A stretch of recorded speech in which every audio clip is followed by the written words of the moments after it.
La dermatite atopique, maladie de peau la plus fréquente juste après l'acné. On voit ça tout de suite avec mes invités.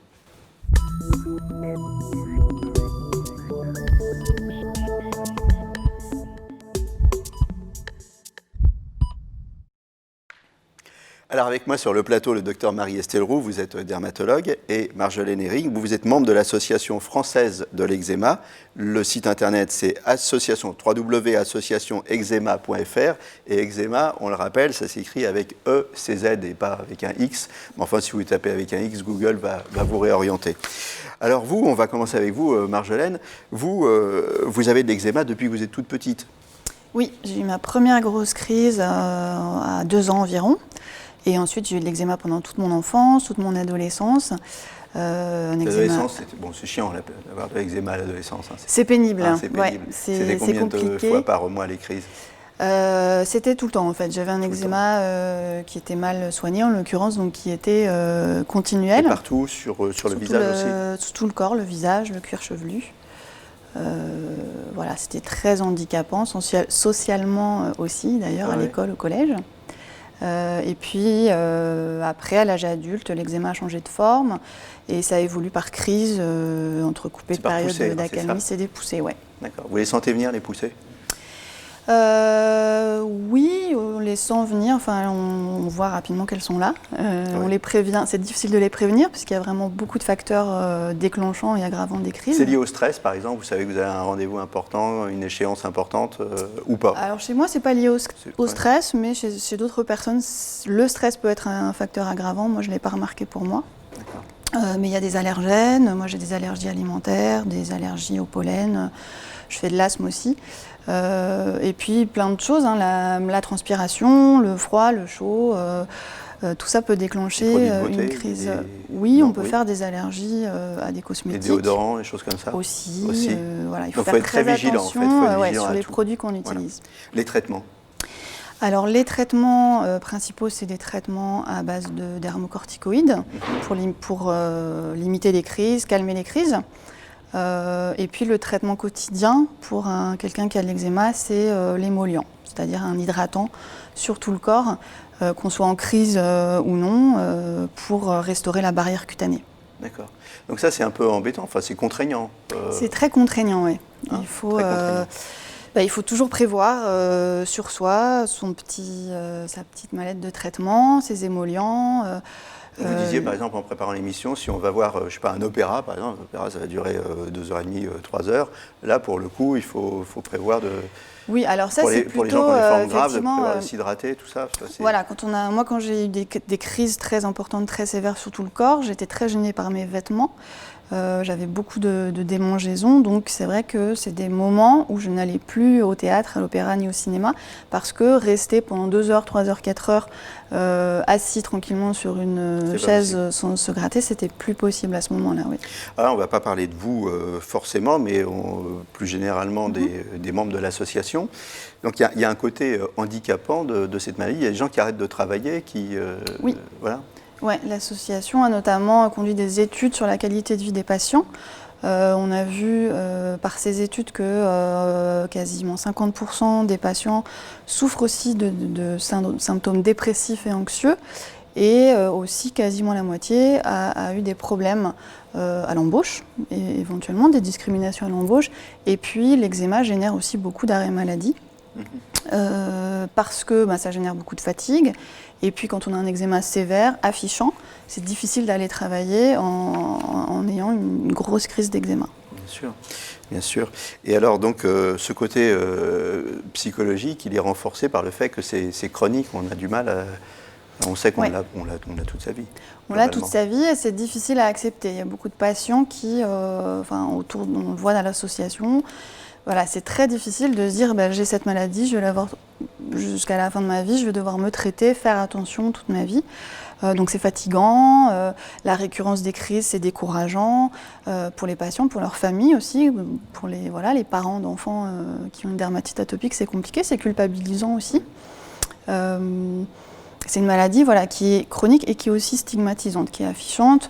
il y a beaucoup de patients qui sont encore confrontés à des préjugés, des gens qui considèrent le grand public connaît mal la maladie, donc on peut avoir peur que ce soit contagieux. On la connaît mal et pourtant c'est une maladie très répandue, hein, comme je disais dans le lancement. Pour mieux la faire connaître, vous organisez une journée bientôt. C'est ça, on organise la 5e journée nationale de l'eczéma le 1er juin. Le matin, il y aura des conférences données par des médecins sur les différents types d'eczéma, les traitements, également l'impact de la pollution sur l'eczéma.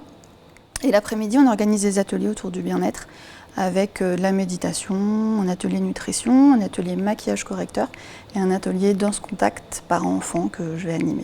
D'accord, donc il faut venir vous voir hein, si on a envie de, si voilà, on en souffre ou si on connaît quelqu'un qui en souffre. Il faut venir vous voir et puis on aura plein d'infos. Ce que vous dites malgré tout à la sauce, c'est que faut vivre malgré tout, hein, c'est ça?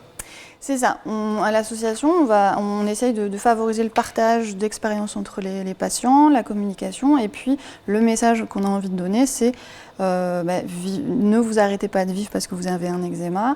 Il y a des moyens de traitement, de prévention, et puis le plus important, c'est de continuer à vivre avec au mieux. Traitement, prévention, on va engager le dialogue avec le docteur Marie-Estelle Roux, mais d'abord, la définition médicale de la dermatite atopique. Alors, qu'est-ce que c'est? Alors, c'est un eczéma qui survient sur un terrain génétiquement prédisposé. Cette composante génétique, ça donne d'une part une anomalie de la barrière cutanée qui ne joue pas son rôle protecteur, avec une protéine anormale qu'on appelle la filagrine, entre autres, et puis un système immunitaire qui est hyper réactif.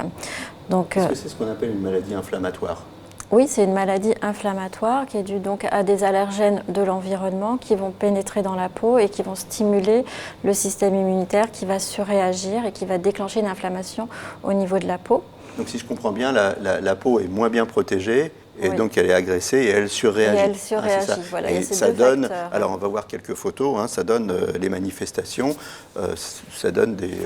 alors ça donne des plaques rouges qui démangent énormément. Alors, alors pour revenir peut-être à la photo du visage, là c'est sévère, non? Ou alors oui, vous avez eu ce genre de plaques, vous par exemple?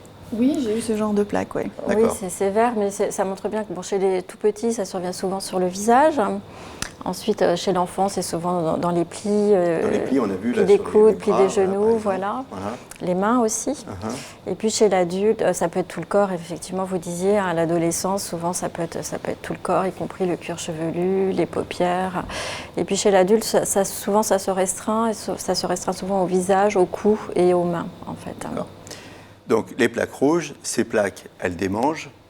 Énormément. Donc quand ça démange, on se gratte. Quand on se gratte, ça démange encore plus, c'est ça? C'est un peu le... Non? Oui.